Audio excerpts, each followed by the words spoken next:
Dear student, in the last lecture we have seen man-made chemical changes.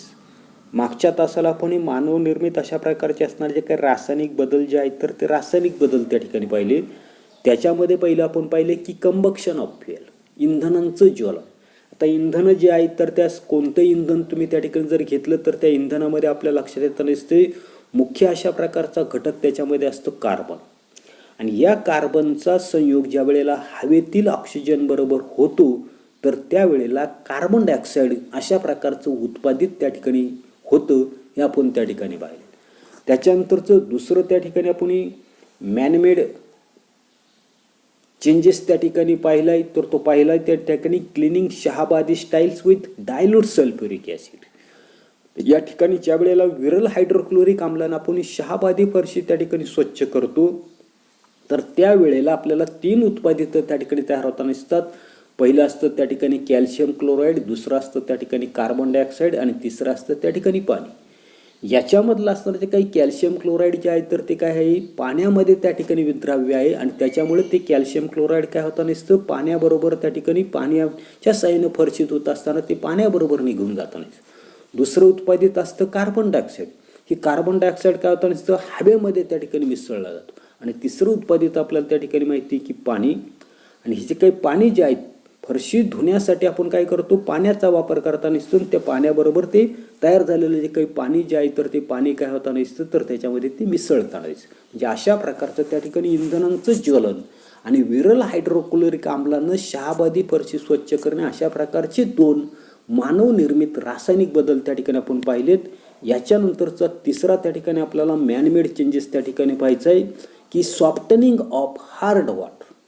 आता softening of hard water म्हणजे काय तर दुष्पेन पाणी जे आहे तर ते सुपेन करायचं. आता या ठिकाणी सॉफ्टनिंग ऑफ हार्ड वॉटर म्हणजे नेमकं काय पहा की some wells are tube wells have hard water. काही असणाऱ्या ज्या काही विहिरी आहे कूपनलिका ज्या आहेत तर यांचं पाणी त्या ठिकाणी कसं असतं हार्ड असतं, दुष्पेन असतं. आता दुष्पेन म्हणजे काय पुढे दिलेलं पहा it is brackish to taste and does not form lather with soap. आता दुष्पेन पाणी म्हणजे नेमकं काय पहिलं त्या ठिकाणी सांगितलं की इट इज ब्रॅकिश. शब्द नीट लक्षात ठेवा पहा काय शब्द आहे ब्रॅकिश. ब्रॅकिश टू टेस्ट. आता ब्रॅकिश म्हणजेच काय म्हटलेलं की मुचूळ पाणी त्या ठिकाणी लागताना दिसतं. त्याच्यानंतर दुसरं आपल्याला सांगितले and does not form leather LATHER. Leather म्हणजे फेस. साबणाचा जसा फेस होतो तर त्याला त्या ठिकाणी फेस म्हटलेले आणि काय म्हटले does not form leather with face.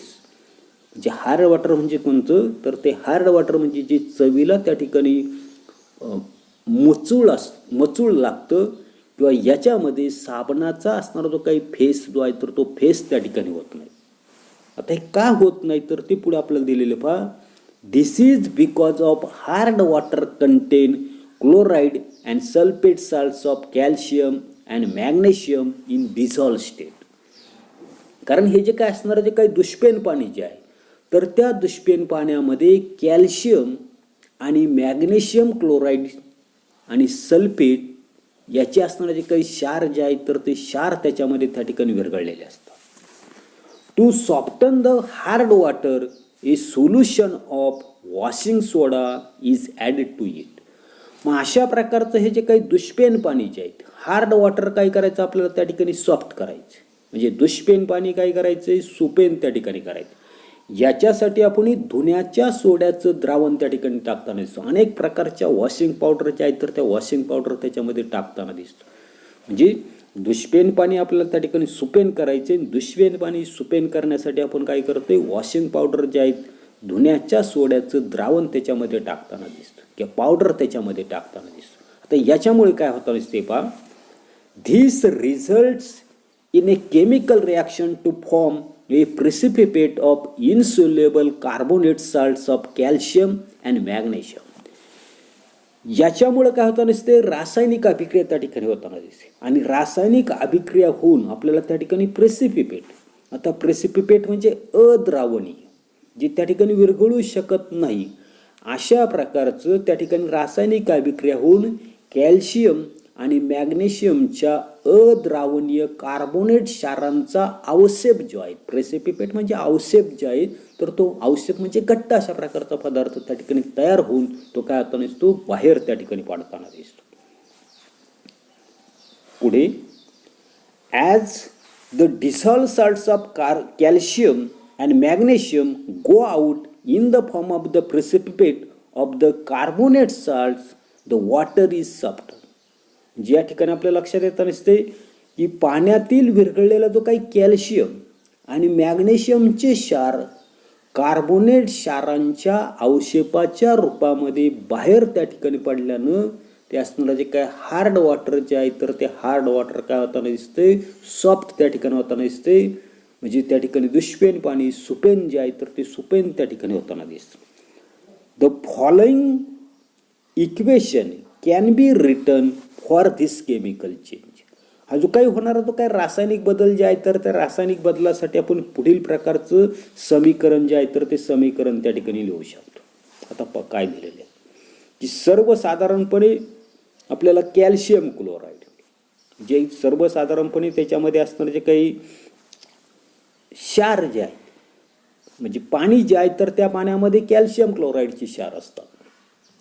त्याच्यानंतर आपण त्याच्यामध्ये काय करतो, सोडा त्या ठिकाणी टाकतो. सोडा टाकतो म्हणजेच काय करतोय, सोडियम कार्बोनेट त्याच्यामध्ये टाकतो, वॉशिंग पावडर त्याच्यामध्ये टाकतो. हे टाकल्यामुळे काय होताना दिसतंय, कॅल्शियम कार्बोनेटचे क्षार त्या ठिकाणी तयार होताना दिसतात. किंवा त्या ठिकाणी पुढे आपल्याला सांगितले सोडियम क्लोराईड त्या ठिकाणी तयार होताना दिसतं.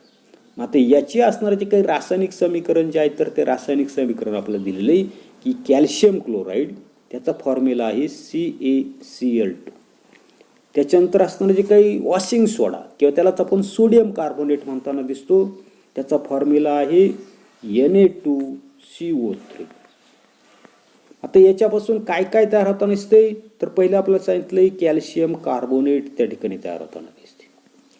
त्याच्यानंतर सोडियम क्लोराईड NaCl त्या ठिकाणी तयार होताना दिसते. म्हणजे अशा प्रकारचे रासायनिक समीकरण आपण त्या ठिकाणी लिहू शकतो. आता पुढे write word and chemical equation for the chemical change taking place in magnesium salts during the softening of hard water.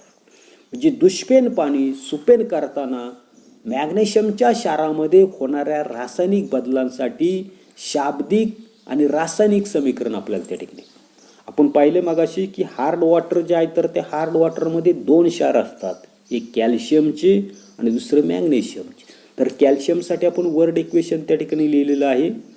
आता मॅग्नेशियमसाठी वर्ड इक्वेशन आपल्याला लिहिता येईल. पहा कसं लिहिता येईल की सर्वसाधारणपणे मॅग्नेशियम क्लोराईड काय काय असणार आहे की मॅग्नेशियम क्लोराईड.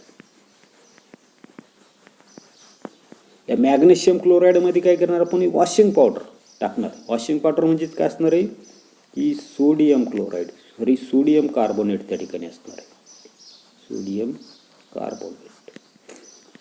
आता याच्यापासून काय काय तयार होईल, तर आपल्याला त्या ठिकाणी मॅग्नेशियम कार्बोनेट त्या ठिकाणी तयार होईल. काय होईल, मॅग्नेशियम कार्बोनेट तयार होईल आणि मॅग्नेशियम क्लोराईड त्या ठिकाणी तयार होईल. आता याचे असणारे जे काही रासायनिक समीकरण जे आहे, तर ते रासायनिक समीकरण आपल्याला त्या ठिकाणी लिहिता येईल. पहा की सर्वसाधारणपणे मॅग्नेशियम क्लोराईड MgCl2 पुन्हा त्याच्यामध्ये काय करायचं आपल्याला, वॉशिंग पावडर त्या ठिकाणी टाकायची म्हणजे सोडियम कार्बोनेट Na2CO3. तर याच्यापासून काय तयार होईल, तर मॅग्नेशियम कार्बोनेट त्या ठिकाणी तयार होताना दिसते MgCO3 त्या ठिकाणी तयार. त्याचबरोबर मॅग्नेशियम क्लोराईड त्या ठिकाणी तयार होईल MgCl2. सॉरी मॅग्नेशियम क्लोराईड आहे, तर याच्यामध्ये आपल्याला अशा पद्धतीचं मॅग्नेशियम क्लोराईड जे आहेत, तर ते मॅग्नेशियम क्लोराईड त्या ठिकाणी तयार होईल. म्हणजे अशा पद्धतीची असणारे जे काही वर्ड इक्वेशन जे आहेत, तर ते वर्ड इक्वेशन आपण लिहिण्याचा त्या ठिकाणी प्रयत्न जो आहे, तर तो प्रयत्न त्या ठिकाणी करू शकतो. पाहतो पुढे, we saw that composition of matter changes during a chemical change and new substances have different properties are formed. काय पाहिलं आपण की रासायनिक बदल जे आहेत तर ते रासायनिक बदल होताना द्रव्याचं रासायनिक संघटन त्या ठिकाणी बदलतं आणि रासायनिक संघटन बदलून काय होताना दिसतंय की सर्वसाधारणपणे पुन्हा एकदा पहा, we saw that composition of matter changes during a chemical changes and new substances having different properties are formed.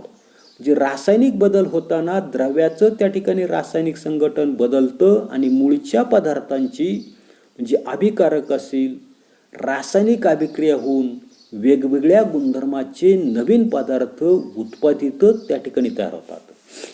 When this happen some chemical bonds in the reactants breaks and new substances called products are formed by the formation of new chemical bonds. आणि हे सर्व होत असताना अभिकारक जे आहेत तर त्या अभिकारक म्हणजे काय तर रासायनिक अभिक्रियेमध्ये भाग घेणारे पदार्थ, त्याला आपण अभिकारक म्हणता नाही. या अभिकारकामधले काही रासायनिक बंध जे आहेत तर ते रासायनिक बंध त्या ठिकाणी ब्रेक होतात म्हणजे तुटतात आणि अभिक्रियेमध्ये नवीन अशा प्रकारचे रासायनिक बंध तयार होऊन नवीन पदार्थ म्हणजे त्या ठिकाणी प्रॉडक्ट जे आहेत तर ते प्रॉडक्ट त्या ठिकाणी तयार होतात, उत्पादित त्या ठिकाणी तयार होताना दिसतात. We have also seen in the chapter composition of matter that the number of chemical bonds formed by one atom is its valency. एका अणूनं तयार केलेल्या रासायनिक बंधांची संख्या म्हणजे त्या अणूची संयोजन हे आपण त्या ठिकाणी द्रव्याचं संघटन कंपोजिशन ऑफ मॅटर हा जो काही पाठ जो आहे तर त्या पाठामध्ये त्या ठिकाणी पाहिलेले. आणि let us see what is a chemical bond. आणि म्हणून त्या ठिकाणी रासायनिक बंध म्हणजे नेमकं काय हे आपल्याला त्या ठिकाणी पाहायचंय. एवढाच असणारा जो काही भाग जो आहे तर तो भाग आपण या तासाला पाहणार आहोत. पुढील भाग पुढील तासाला पाहू. धन्यवाद.